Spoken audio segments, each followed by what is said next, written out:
Introducing the screenplay, Gus, written by Daniel Walker. Fade in. Exterior city street, night. A streetlight shines in a doorway of a closed cafe. An old homeless man, Gus, 68, slight, bushy gray beard and long gray hair, sits on cardboard, wrapped in a large blanket with a long black duffel bag by his side. In front of him, a handwritten sign attached to his trilby hat, half filled with coins, reads, "I'm an old man that's in pain." People walk on by with the odd one dropping a coin. Gus leans forward and grabs his hat.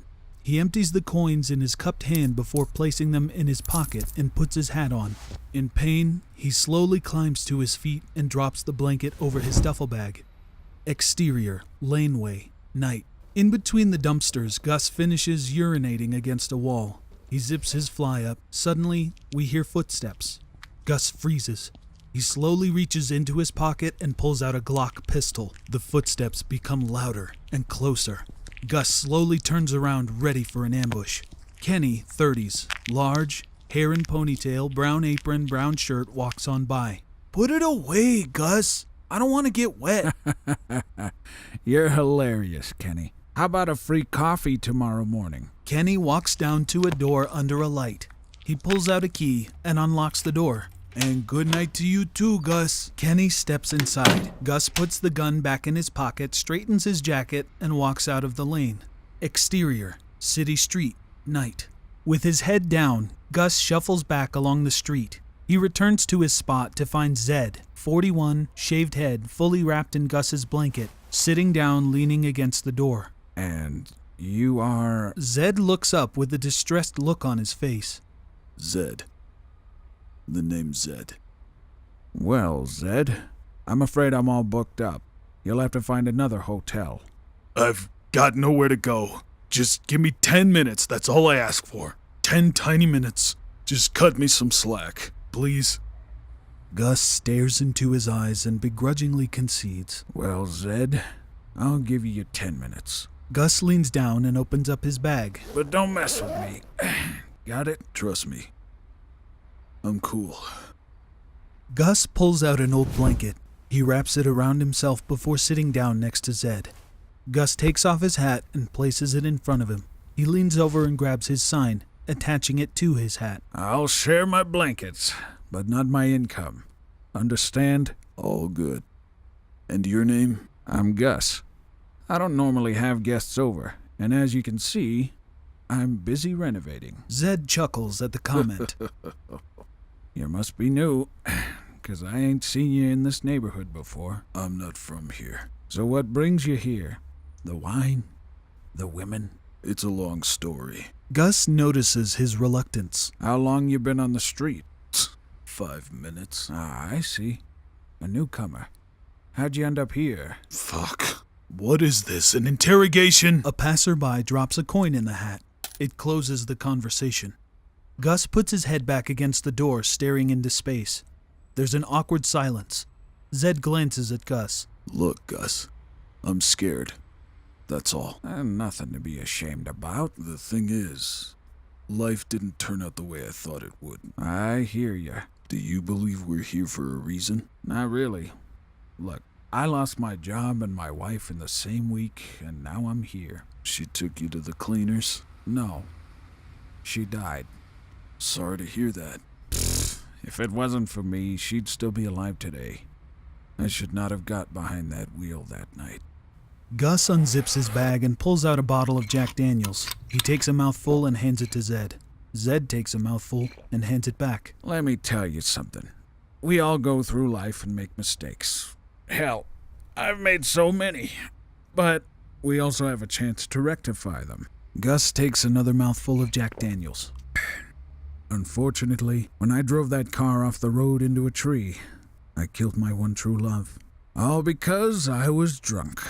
Gus takes another mouthful. So, there's no chance of fixing my mistake, and that eats me up on a daily basis. Do you have children? A daughter. She never forgave me. I haven't spoken to her for 22 years and 5 months. Sorry to hear that. Yeah, don't feel sorry for me. Gus stares out into space. There's silence. It drags a response out of Zed. How long have you been on the street?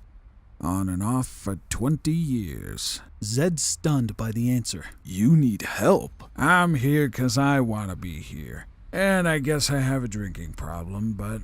You're beating yourself up. Why don't you contact your daughter? Who knows, she might have forgiven you. The comment triggers Gus with emotions. Do you know why I choose this spot? No?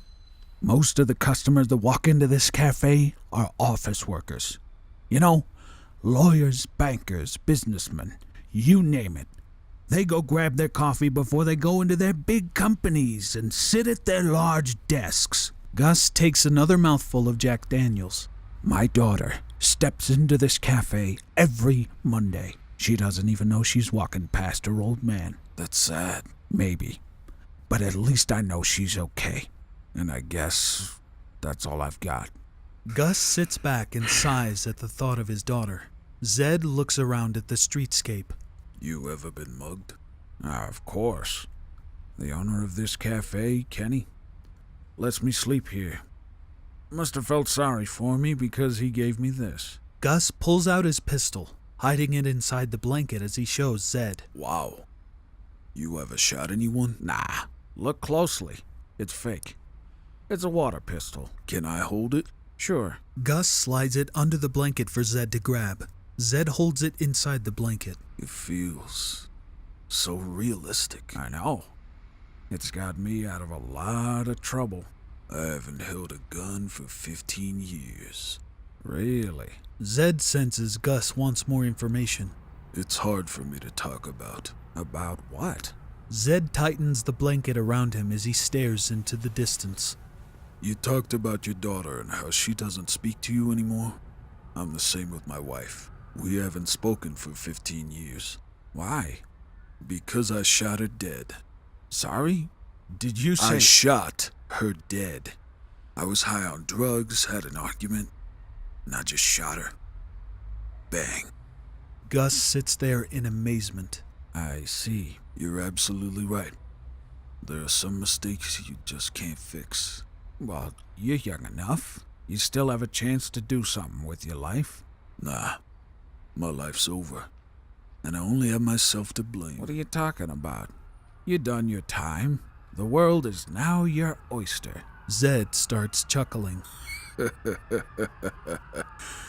I'll be lucky to make sunrise. Suddenly, the sound of police sirens cut through the night, before the screeching stop of police cars.